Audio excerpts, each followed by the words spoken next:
శక్తిని ఆశ్రయించి దేవుడి దేవుడి యొక్క బిడ్డల్ని కానీ, దేవుడి బిడ్డలంటే ప్రతి ఒక్కరూ దేవుడి బిడ్డలే, క్రైస్తవులే కాదు, దేవుని కుమారులు కుమార్తెలు అందరూ దేవుని బిడ్డలే. ఈ భూమి మీద ఎవరెవరు దేవుని బిడ్డలు కాదో అవును అన్నది తీర్పు దినం రోజే తెలియబడుతుంది. అంతవరకు ఈ భూమి మీద ఉన్న వారందరూ కూడా దేవుని యొక్క కుమారులు కుమార్తెలు.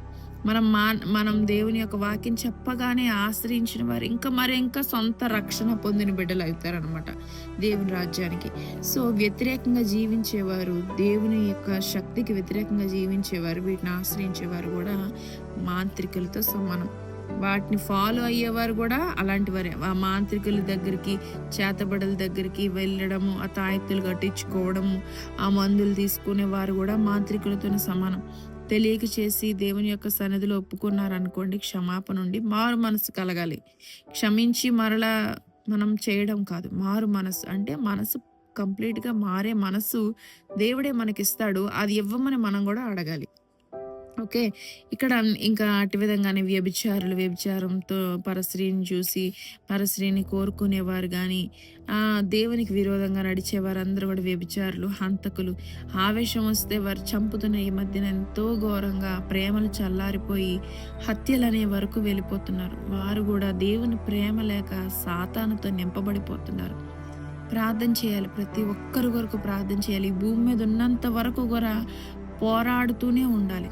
విగ్రహారాధికులు దేవుడిని విడిచిపెట్టి ఓ రాయిని, రప్పని, చెట్టుని, పుట్టని దేవుడా అని బ్రతుకుతున్నారు. వారు కూడా అగ్నిగుండంలో పడవేయబడి వెలుపట ఉంటారు దేవుని రాజ్యానికి.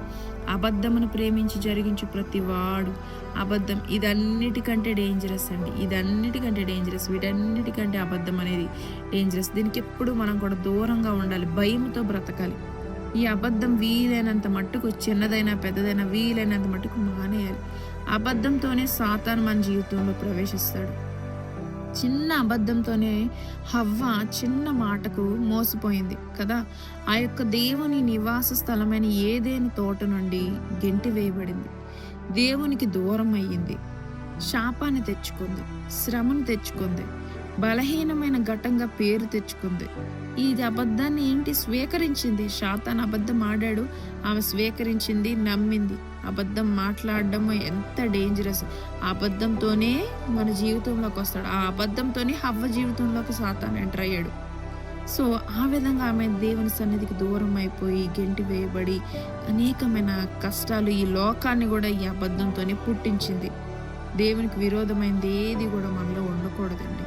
మనం ప్రార్థన చేసుకోవాలి అని మనం ప్రార్థించాలి, ఎదిరించాలి, పోరాడాలి. మన రక్షణ ఎంత